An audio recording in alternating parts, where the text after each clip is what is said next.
एक चरवाहा था। अब्दुल्लाह इब्न उमर के जमाने में एक चरवाहा था, बकरियां चराया करता था। उस जमाने में लोग बकरियां चराया करते थे। आज भी बहुत से लोग बकरियां चराते हैं, लेकिन वो माहौल कसरत से नहीं पाए जाते हैं। एक चरवाहा बकरियां चरा रहा है। अब्दुल्लाह इब्न उमर का गुजर उसी जंगल से हुआ, उसी पहाड़ के पास से हुआ। उनके साथ उनका गुलाम भी है। उनका गुलाम का कहना है, वो लिखते हैं कि अब्दुल्लाह इब्न उमर अपने दस्तूर के मुताबिक जब भी खाना खाने बैठते थे तो किसी आदमी को बुला लिया करते थे। हम और आप मेहमान से जानते हैं कि मेहमान आ गए, उनको खिलाएंगे तो हम क्या खाएं, लेकिन उनका दस्तूर था जब भी खाने के लिए बैठते थे तो किसी आदमी को बुलाते थे और अपने दस्तरखान में बैठाते थे। अब्दुल्लाह इब्न उमर ने उस चरवाहे से कहा, अरे चरवाहा, तुम आ जाओ, हमारे दस्तरखान में बैठ जाओ, शामिल हो जाओ, और हम जो खा रहे हैं उसी में से कुछ खा लो, पी लो। चरवाहे ने कहा, इन्नी स्वाइम, मैं रोजे से हूं, मैं रोजे से हूं, मैं नहीं खा सकता। अब्दुल्लाह इब्न उमर को बड़ा ताज्जुब हुआ, ये पहाड़ में बकरियां चरा रहा है, लू इतनी तेज है, सूरज की तपिश इनको गर्मा गर्म कर रही है, ये पसीने से शराबुर है, पहाड़ों में बकरियां चरा रहे हैं, ऊपर से लू चल रही है, लू तेज है, सूरज की तपिश है, सूरज की रोशनी, सूरज की किरणें बहुत तेज है, और ये इंसान, ये चरवाहा कहता है कि मैं रोजे से हूं, इनकी आजमाइश करने के लिए, इनका इम्तिहान लेने के लिए, कि देखे कि ये चरवाहा कितना खौफ इलाही रखता है, इन चीजों की आजमाइश करने के लिए, इम्तिहान लेने के लिए। कहे चरवाहा, तो बकरियां चरा रहे हो, इन बकरियों में से एक बकरी हमें बेच दो, एक बकरी हमें दे दो। रेवर में बकरियां बहुत सारी थी, कहे बकरी हमें दे दो। कहे अजनबी आदमी, मैं नहीं जानता कि आप कौन है, लेकिन सुनिए, ये बकरियां मेरी नहीं है, बकरियां मेरे मालिक की, मेरी आका की बकरी है, मैं इसे बेच नहीं सकता।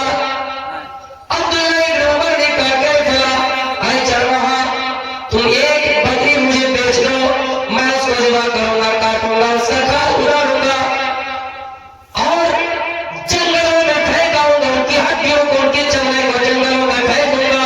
तुम अपने मालिक से कह देना कि एक बकरी भेड़िया खा गई है, और रोजाना बकरियों के ढेर से एक बकरियां गुम हो ही जाती है। तुम अपने मालिक से कह देना, मालिक तुम्हारी बात मान जाएगा। चरवाहे ने कहा, अजनबी आदमी, तुम मुझे चोरी करना सिखाते हो, सो अगर मैं अपने मालिक को कह दूं कि एक बकरी भेड़िया खा रही तो मेरी बात मान भी जाएगा, वो मान जाएगा। लेकिन सुनो, उंगलियां आसमान पर उठाए हुए और उस जगह से गुजर रहे हैं, और ये कहते जा रहे हैं, आइन अल्लाह, आइन अल्लाह।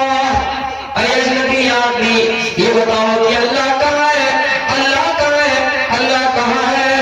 मैं अपने मालिक को तो धोखा दे सकता हूँ, लेकिन अपने मालिक के मालिक को कैसे धोखा दे सकता हूँ। वो मालिक तो आसमान से भी मुझे देख रहा है, साथ में आसमान के ऊपर से मुझे देख रहा है, पहाड़ों में कोई चींटी अगर चल रही है, उनकी आहट को भी वो सुनता है। वो मालिक को मैं कैसे धोखा दूंगा, ये दुनिया में मैं अपने मालिक को धोखा दे सकता हूँ, मेरा मालिक मेरी बात मान नहीं सकता है, मुझ पर इतना उनका भरोसा है, लेकिन मैं उस मालिक के मालिक को क्या जवाब दूंगा। तो मेरे प्यारे साथियों, पहाड़ों में बकरियां चरा रहे हैं, एक बकरी उनसे कोई खरीद रहा है, फिर उनको ये भी बता रहा है कि उन बकरियों के चमड़े को मैं जंगलों में फेंक दूंगा, तुम इनकी कीमत ले लो, नकद कीमत ले लो। वो चाहेगा तो उस आदमी अपनी बकरी को बेच सकता था, कुछ पैसा भी मिल जाता, अपने मालिक को धोखा भी दे सकता था, लेकिन जंगलों में रहकर खौफ इलाही, देखिए अल्लाह से कितने डरने वाले थे, अल्लाह से कितने डरने वाले, खौफ इलाही उनके दिल में कैसा था, जंगलों में रहकर भी अल्लाह का डर उनके दिल में है, जंगलों में रहकर भी अल्लाह का खौफ उनके दिलों में है।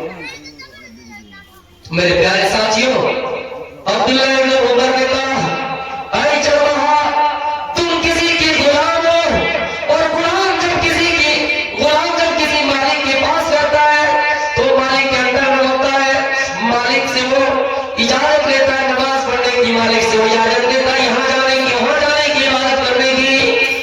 जब कोई किसी इंसान के पास, किसी मालिक के पास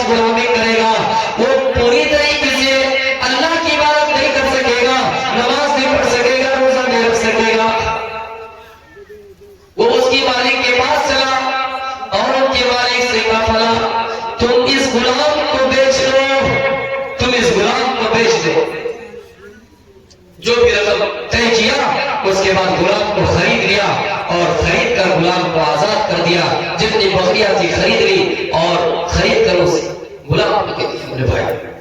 तो इस दुनिया में भी उनका नतीजा मिला और उस दुनिया में भी उनको नतीजा मिलेगा। तो